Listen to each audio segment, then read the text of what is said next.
It's the start of September in-game, and we now know the identity of the teams we'll be facing in Europe. Saint Etienne, Espanyol, and Drogheda. No particularly easy opponents for us on paper, but then neither is the Premier League, and we've been doing just fine in the Premier League. Fine enough that we actually have another upgrade to do for our coaches. I think I'm going to put this in forwards at this point. Straight to Liddell, another diffused corner. Good thing too, they did go to the near post. It's going to take us to getting a few rolls to work, but they're all level 3 rolls, so it shouldn't be too difficult to get the keeper here. Even if we do have to sub Jerd off after this. I won't sub him off immediately. He might be able to get a second goal, but we are 1-0 up. And that's easy enough. Liddell even intercepted it anyway. It was going to go to Attil regardless. And a foul. Just when everything was coming up Millhouse, we lose Liddell for a couple of months. I misread the injury time. It's only 1 month and 9 days, so not 2 months. And Newcastle United are down to 10 men, so this should be an easy enough victory. Especially since now we do have a chance of scoring with bins. And it goes in.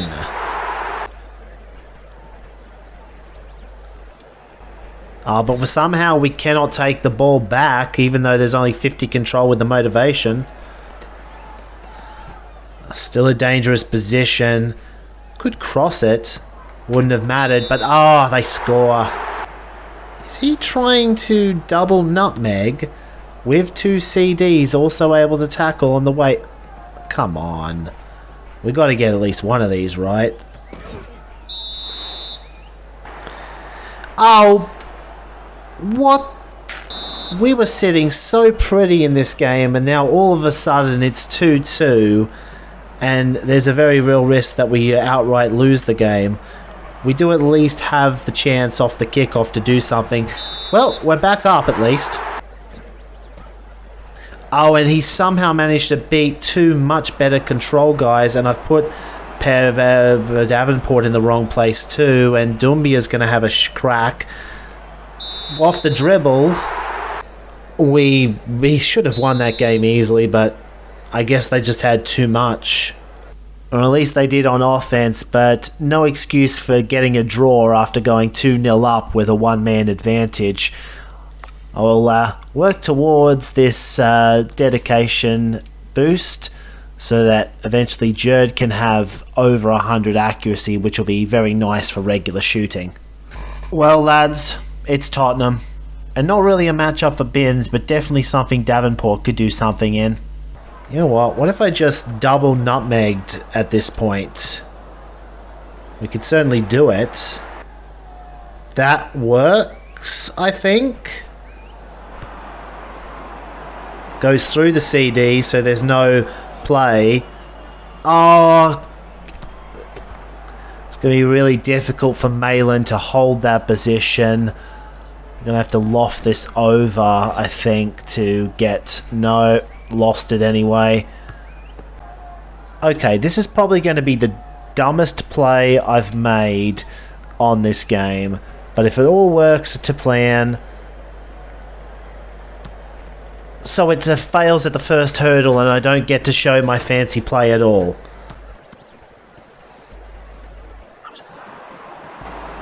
And they go 1-0 up on top of all that. Which means we're left with no option but to make a desperation play with bins because everything else has failed. Even though we really didn't want to have bins attempt this because 194. And indeed, we haven't even drawn a corner off of that. So it is going to be a loss to Tottenham, who keeps rolling in this game, in this season. And that confirms it. He was never scoring from there unless RNG really wanted to be evil. Okay, I call hacks on this. I went out of my way to make sure no single one of our players were completely knackered in that last matchup, and yet Drogheader's coming in with more stamina than me. Well, what they're not coming in with is a game plan to stop bins, because they do not have any of the tools necessary to prevent me from just casually putting it in. But they do have RNG on their side. 38 control, and he still manages to stop bins. They've broken up their own defense, and for what? For Jerd to have a chance to win the ball with a cannon shot if it succeeds, which it does, which means we get 1-0 out of nothing. I'm in a position where it might be a good idea to sub off our till, but then again, if we're in the lead, we have a chance to secure a victory now. And near miss on the slide, but with that we have settled it. Or is there, because suddenly there's 4 turns on the clock, not... I could have passed a Draco and nutmegged. Yeah, we'll be fine. They don't have anyone in a really good position, and they're going to go with the slide tackler anyway. Which means what do you do with the ball? And, well, they get it, but you can't shoot from there. So, victory is ours. And that puts us clear top of the table after 1 game, though we still have 5 to play. Brighton and Hove Albion next, and Attil is still good to go. I will have to consider subbing him off sooner rather than later, though, as we do have a big block of games coming up. Not this week, but next, including the National Cup for round of 32. Oh, this could be bad. Nutmeg. That was the one thing we didn't want. I couldn't defend against the nutmeg though, because they had a rainbow feint user too. Next man up is Bins, even though this is effectively 150 control for the keeper, and once again we can't even get a corner out of it. Oh, key interception, but just in time for him to get a motivation as well. This is such a frustrating outcome, because we have all of our players in the right position, but with no way of getting the ball anywhere. Well, with that rainbow feint, we're going to get timer scammed no matter what happens here, so another league loss. And right now it's not looking too good in the league.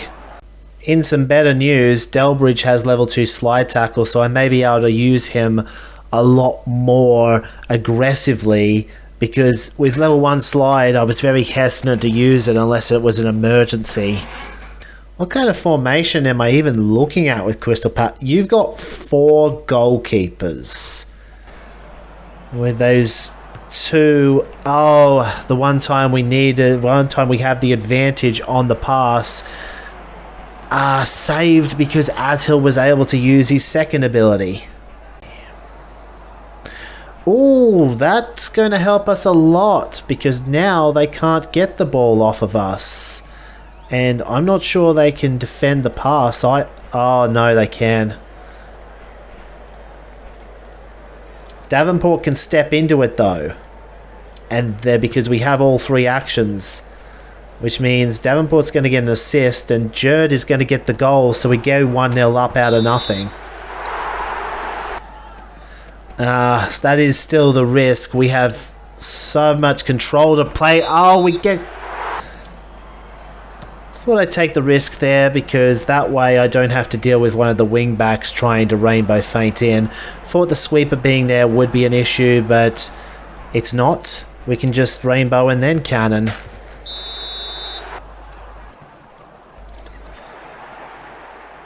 Them having this slide tackler right back here is making counter-attacks very easy for them though.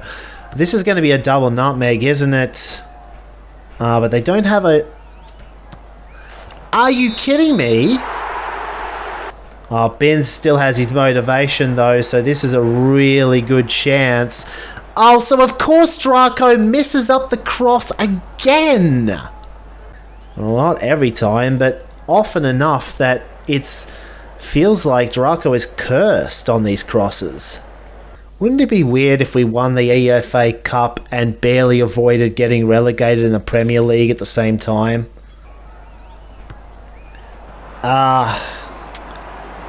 Not great. And, another low roll. Well, this goalkeeper has no answer for bins, so yeah, let's just get this goal back. Chance for us to make it 2 even as we get the ball right back on the kickoff. Big advantage of having a head play user on your team. You can turn your kickoffs into goal attempts. Although with that lofted pass working, it could be onto something. I put everyone back to try and... No, Attil's going to get it. Oh, and then my attempt to make them pay down the other end is going to fall short. Oh no, break in. Break in. I didn't defend the tile. No.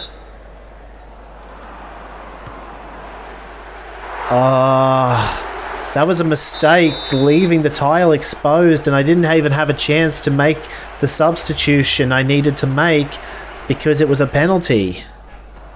As long as we can top 2 the group, we should still be fine, but that is points gone begging. Chance to get level 3 cannon shot on the winger. We have been struggling a bit to make the most of Davenport. One good thing on the horizon, we've only drawn Bristol City in the round of 32, and I think they may have been one of the qualifying teams, so we have an easy enough ride to the round of 16. We're not looking too flash against Bournemouth though. I'm actually going to leave Draco out until the second half. Thought about for a moment whether I wanted to try and get Jerd involved, but it's just going to have to be Binns, and he does get it. I thought we could get up and out of the half with a goal lead, but no. No, it's through, and we're going to have to deal with this again. Way to roll your maximum. And 126. No, we still can't get the ball. We're going to have to make a fair few... Oh! We go to all the trouble of getting the goal in this fixture, and the game refuses to allow us to come out of the half with the lead. Oh, missed that play. Oh, this would have been a good chance to have Binns in. This will not work. It goes through 2 people. It's going to have to be a loft across to Davenport and hope he comes away with it, and he doesn't. Well, they've missed it. So this is one of those desperation plays that you don't attempt in the normal flow of the game, but with pretty much no time left on the clock. Well, but still no win in the league this episode. We're going to keep going because I would like to have a couple of good things to leave the episode on. Bristol City. I can break this defense down easily enough. Might be half a chance to play some of my bench players even if we can run up the score early on. But first and most important thing is to actually get the goal. Low rolled a couple of times, but so did the rolls we had to roll against. But we still can't make a nutmeg. I swear Draco is the new Binns. I am having a lot of trouble getting him to actually do high percentage plays. And we may have just given up a goal for that. No, Fellows is able to take care of it. Now it's possible that I made a small mistake in not stepping on the throat, and I shouldn't have loft pasted that either, but we're going to get away with that too because they were unable to... oh wait, they do slide. They do still have a slide back there. This is going to cost me the game, isn't it? Nah, Shearer makes the block. So yeah, I may have subbed off my best players a little bit too early there for the sake of trying to protect them for the league. But when I consider that the match against Manchester City was the very next day, or 2 days. I needed to keep the first team intact as much as possible for this one. Go to this tile and well, of course, Draco high rolls when it's an actually difficult cross. I had impressed. It would have been better for me to have... No, it wouldn't have been better, actually, because he still was in range to long pass. Wait, is he going to get all the way in? Not because Shiro is... Oh, but strong goalkeeper. Oh, come on! Mind you, I used to do that a fair bit with Challenger. Well, I have not had a good result for much of this game. 2-1. I'm just got to keep plugging away like that. Unfortunately, we've had to sub Draco off, so Delbridge is our only real playmaker left. Draco was already getting really tired. More tired than I usually allow my players to get. Wait, what are they even doing with it? They could have just given me a 3-goal, you know, because Delbridge still has a slide in him. It was one of the silliest plays I've seen the AI make. They're getting a bit of luck on their own kickoff. We can't lose this from here, surely. They've only got one action left after the loft anyway. So that falls harmlessly, and we've actually managed to win a game, which is a good place to end the episode because it's been 9 matches at this point. But yeah, 3-2. Tottenham's dropped a couple of points recently, so if we can get on a bit of a hot run, we may yet be able to go top 4. But it does hinge on us not having as bad of a run as we did this episode.